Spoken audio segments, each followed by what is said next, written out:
By application of Gauss law का अगला case देखेंगे। एक लॉन्ग स्ट्रेट वायर के लिए कितना इलेक्ट्रिक फील्ड बनता है किसी पी पॉइंट पर।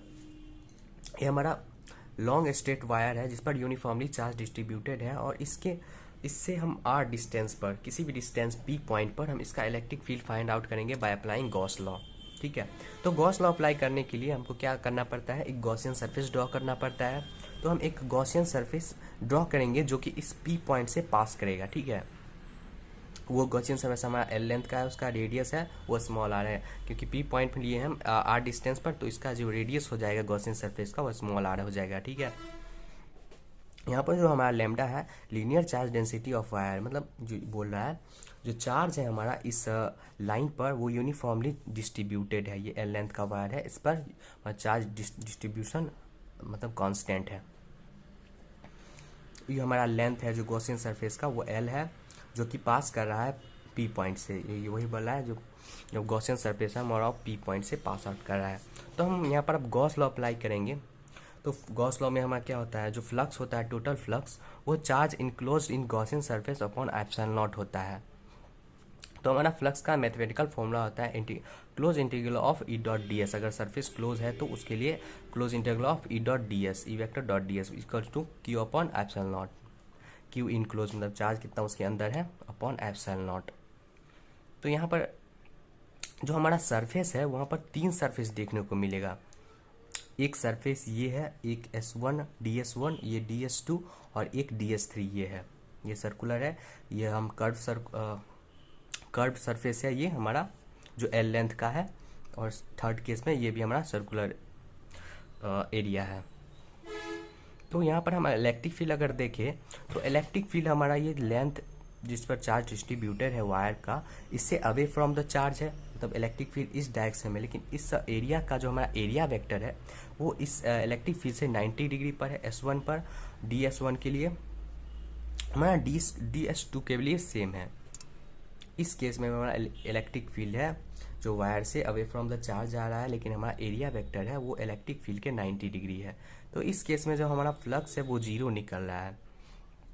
जो भी हमारा नेट फ्लक्स निकल रहा है वो कर्व सरफेस के लिए निकल रहा है DS3 के लिए। यहाँ पर हम देखेंगे तो इलेक्ट्रिक फील्ड इस तरफ है। उसी केस अगर यहाँ पर हम देखेंगे तो third surface curve surface area के लिए, तो हमारा जो सरफेस एरिया है वो इलेक्ट्रिक फील्ड के अलोंग है। इलेक्ट्रिक फील्ड हमारा अवे फ्रॉम द चार्ज इस डायरेक्शन में है और सरफेस एरिया का जो एरिया वेक्टर है वो भी इस डायरेक्शन में है। तो इस केस में जो इलेक्ट्रिक फील्ड और एरिया वेक्टर के बीच का एंगल जो बन रहा है वो 0 डिग्री है। ठीक है, हम 2D में दिखा रहे हैं, वैसे ये चारों तरफ इसका इलेक्ट्रिक फील्ड निकलेगा, इनसाइड द पेपर भी, आउटसाइड पेपर, और इस डायरेक्शन चारों डायरेक्शन में इसका इलेक्ट्रिक फील्ड निकलेगा। तो यहाँ पर हम वैल्यू रखेंगे ई डॉट डी एस को खोलेंगे तो E D S cos 90 zero होता है। तो हमारा फ्लक्स इसके लिए जीरो होगा, इसके सेकेंड सरफेस के लिए भी जीरो होगा। नेट फ्लक्स हमारा सिर्फ थर्ड सरफेस के लिए निकलेगा। तो ई डी एस जो हमारा थर्ड सरफेस है DS3, इसके लिए हमारा सिर्फ इलेक्ट्रिक फ्लक्स निकलेगा, वो बराबर होगा Q enclose upon epsilon not. हमारा जो लेमडा होता है वो क्यू अपॉन एल होता है। तो हमारा चार्ज के लिए क्या हो जाएगा, लेमडा टाइम्स एल हो जाएगा। तो क्यू की जगह हम लेमडा एल पुट करेंगे। और जो हमारा कर्व सरफेस एरिया है उसका टोटल एरिया कितना हो जाएगा, जो उसका सर्कमफ्रेंस है अगर उसको हम लेंथ से मल्टीप्लाई करेंगे तो टोटल सरफेस एरिया आ जाएगा।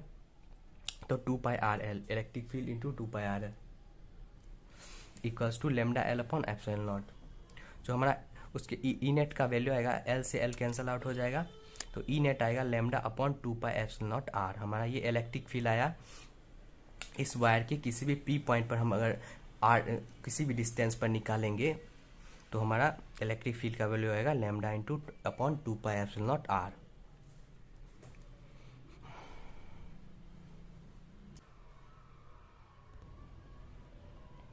हम इलेक्ट्रिक फील्ड निकालेंगे नॉन कंडक्टिंग सिलेंडर। यह जो हमारा जो नॉन कंडक्टिंग सिलेंडर है इसके अंदर यूनिफॉर्मली चार्ज डिस्ट्रीब्यूटेड है। ये हमारा केस आ गया अब रो का, वॉल्यूम चार्ज डेंसिटी वाला। ये हमारा एक सिलेंडर है जो कि नॉन कंडक्टिंग है। नॉन कंडक्टिंग है तो इस केस में हमारा जो चार्ज होगा उसके अंदर इम्बेंडेड मतलब डिस्ट्रीब्यूटेड होगा, और ये जो चार्ज है यूनिफॉर्मली डिस्ट्रीब्यूटेड है नॉन कंडक्टिंग सिलेंडर में। तो इसका हम इलेक्ट्रिक फील्ड निकालने के लिए हम गॉस लॉ का मदद लेंगे। गॉस लॉ के मदद से हम इलेक्ट्रिक फील्ड फाइंड आउट करेंगे किसी भी पॉइंट आउटसाइड पी पर, ठीक है। तो उसके लिए हम गॉसियन सरफेस ड्रॉ करेंगे इस सिलेंडर के चारों ओर। तो उस गॉसियन सरफेस का हमारा जो रेडियस है स्मॉल आर है, और ये जो सिलेंडर है नॉन कंडक्टिंग, इसका रेडियस कैपिटल आर है, ठीक है। तो बाय गॉस लॉ हम गॉस लॉ यहाँ पर अप्लाई करेंगे। Close integral of E dot D S equals to Q upon epsilon naught. ये हमारा हर जगह कांस्टेंट आएगा क्योंकि यहाँ पर चार्ज है यूनिफॉर्मली डिस्ट्रीब्यूटेड है इसके वॉल्यूम में। ये जो हमारा सिलेंडर है उसके पूरे सिलेंडर के अंदर हमारा जो चार्ज है यूनिफॉर्मली डिस्ट्रीब्यूटेड है, जिसके कारण किसी भी पॉइंट पर हम निकालेंगे इस गॉसियन सरफेस के किसी भी पॉइंट पर हम अगर निकालेंगे इलेक्ट्रिक फील्ड का वैल्यू तो वो कांस्टेंट आएगा, इसलिए हमारा वो इंटीग्रेशन से बाहर आ जाएगा। तो हमारा जो इंटीग्रेशन होगा वो सरफेस एरिया का होगा। तो सरफेस एरिया का हम अगर इंटीग्रेशन करेंगे तो इस गॉसियन सरफेस का कितना एरिया आएगा, 2πr जो इसका सर्कमफ्रेंस है उसको हम लेंथ से मल्टीप्लाई करेंगे तो इसका एरिया आ जाएगा।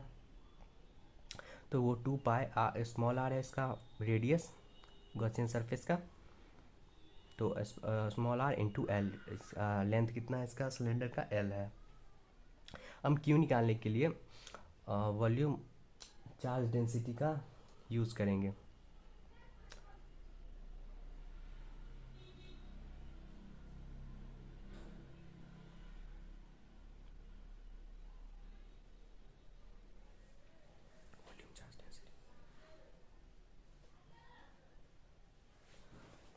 और यहाँ क्यू निकालने के लिए हम वॉल्यूम चार्ज डेंसिटी का यूज़ करेंगे, वो जो कि रो होता है।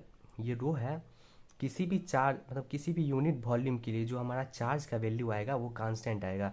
किसी भी पॉइंट पर हम एक वॉल्यूम काटेंगे स्मॉल डी वी, तो उसमें जो चार्ज आएगा वही डी वी हम दूसरे सेक्शन में काटेंगे तो वहाँ पर भी चार्ज का वैल्यू कांस्टेंट आएगा, इसलिए rho equals to Q upon V. तो हमारा क्यू का कितना वैल्यू आएगा, रो टाइम्स वी। और जो वॉल्यूम है हमारा, वॉल्यूम हम इस किस में सिलेंडर का लेंगे क्योंकि चार्ज भी हमारा सिलेंडर में ही है, तो चार्ज का वॉल्यूम आएगा rho into pi R square L. इसका रेडियस हमारा जो सिलेंडर का है वो कैपिटल आर है और वो एल लेंथ के लिए हम निकाल रहे हैं, तो पाई आर स्क्वायर एल हमारा क्यू आ गया। इस क्यू को वैल्यू यहाँ पुट करेंगे तो rho pi R square L आएगा। यहाँ पर हमारा एल से एल कैंसिल हो जाएगा, पाई से पाई कैंसिल आउट हो जाएगा, तो ई नेट का जो वैल्यू आएगा हमारा rho R square upon 2 epsilon naught, और आर एक आर यहाँ पर आएगा मल्टीप्लाई होगा तो आर, इतना हमारा इलेक्ट्रिक फील्ड आएगा। अगर किसी हम यूनिफॉर्मली नॉन कंडक्टिंग सिलेंडर है उसकी बाहर किसी पॉइंट पर हम इलेक्ट्रिक फील्ड का वैल्यू फाइंड आउट करें तो हमारा इतना वैल्यू आएगा outside the non conducting cylinder. और उसके अगर हम सरफेस पे निकालें तो सरफेस के लिए हम क्या करेंगे, जो हमारा ये जो स्मॉल आर है वो आर हो जाएगा इस सरफेस के लिए, यहाँ पर आएगा तो स्मॉल आर की जगह हम आर रखेंगे। तो स्मॉल आर की जगह हम अगर आर रखेंगे तो ये एक आर से एक आर कैंसिल हो जाएगा, तो इसका ई नेट का वैल्यू एट सरफेस आएगा rho R upon 2 epsilon naught. Electric field हमारा आएगा इस सिलेंडर के किसी पॉइंट पर निकालेंगे तो rho R upon 2 epsilon naught at surface. यहाँ पर हमारा फर्स्ट केस में अगर बाहर हम देखेंगे तो इलेक्ट्रिक का फील्ड का वैल्यू 1/r टाइम्स डिक्रीज हो रहा है। अगर हम इस सिलेंडर से दूर जाते जाएं तो 1/r टाइम्स हमारा जो इलेक्ट्रिक फील्ड का स्ट्रेंथ है वो डिक्रीज होता जाएगा। जितना ज़्यादा दूर जाते जाएंगे r जितना बड़ा होगा उतना कम हमारा इलेक्ट्रिक फील्ड होगा। अब हम थर्ड केस लेंगे इनसाइड द सिलेंडर। तो इनसाइड द सिलेंडर लेने के लिए हम क्या करते हैं, गॉस लॉ अप्लाई करते हैं। तो गॉस लॉ अप्लाई करने के लिए हम गॉसियन सरफेस ड्रॉ करेंगे। तो इस सिलेंडर के अंदर हम एक गॉसियन सरफेस ड्रॉ करेंगे,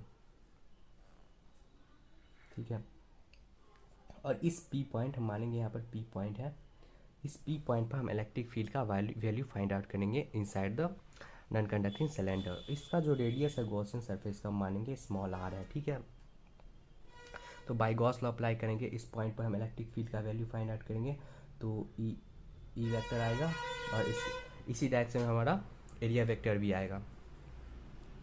तो close integral of E dot D S को क्यू अपॉन एप्सिलॉन नॉट, तो ई हमारा इंटीग्रेशन से बाहर आ जाएगा क्योंकि यहाँ पर जो चार्ज है वो यूनिफॉर्मली डिस्ट्रीब्यूटेड है, तो उसके लिए हमारा ई कांस्टेंट हो जाएगा। तो डी एस हम इस गॉसियन सरफेस का एरिया निकालेंगे, सर्कुलर एरिया, तो वो आएगा 2 पाई स्मॉल आर। इस सिलेंडर का जो गॉसियन सरफेस है उसका रेडियस कितना है, स्मॉल आर, और ये एल लेंथ का है।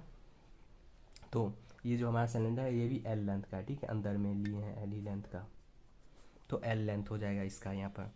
और हमारा क्यू जो आएगा वो हमारा कितना आएगा, rho pi R square L. Pi R square L मतलब देखिए हमारा जो यहाँ चार्ज निकल रहा है, तो चार्ज जो आएगा वो हमारा गॉसियन सरफेस के अंदर जितना वॉल्यूम है उसी के लिए हम चार्ज ना निकालेंगे। तो वहाँ उस केस में हमारा जो इस गॉसियन सरफेस के अंदर चार्ज आ रहा है उसको निकालेंगे। तो उसको हम रो से इस वॉल्यूम से मल्टीप्लाई कर देंगे तो हमारा क्यू इनक्लोज आ जाएगा, तो rho pi small R square L, ठीक है। तो ये हमारा चार्ज आ गया इस गॉसियन सरफेस के अंदर, कितना गॉसियन सिलेंडर के अंदर कितना चार्ज है, तो उस वैल्यू को हम यहाँ पर पुट करेंगे। तो यहाँ पर हम कुछ टर्म कैंसिल होंगे, एल से एल कैंसिल हो जाए, एक आर से एक आर होगा, और पाई से पाई कैंसिल आउट हो जाएगा। तो हमारा ई नेट का वैल्यू आएगा rho small R by 2 epsilon naught, ठीक है। अंदर में जो हमारा इलेक्ट्रिक फील्ड है वो आर के प्रोपोर्शनल है, स्मॉल आर के, मतलब ये जो हम सिलेंडर का रेडियस बढ़ाते जाएंगे तो हमारा इलेक्ट्रिक फील्ड का स्ट्रेंथ बढ़ता जाएगा, ठीक है। और एट सरफेस हमारा मैक्सिमम होगा, उसके बाद 1/r टाइम्स हमारा डिक्रीज होगा इलेक्ट्रिक फील्ड। स्फीयर में मेरा क्या था, स्फीयर में अंदर तो r टाइम्स ही बढ़ रहा था, सरफेस पे 1/r स्क्वायर था, उसके बाद हमारा 1/r स्क्वायर टाइम्स डिक्रीज हो रहा था, लेकिन सिलेंडर में 1/r टाइम्स ही डिक्रीज होगा। So thank you for watching the video.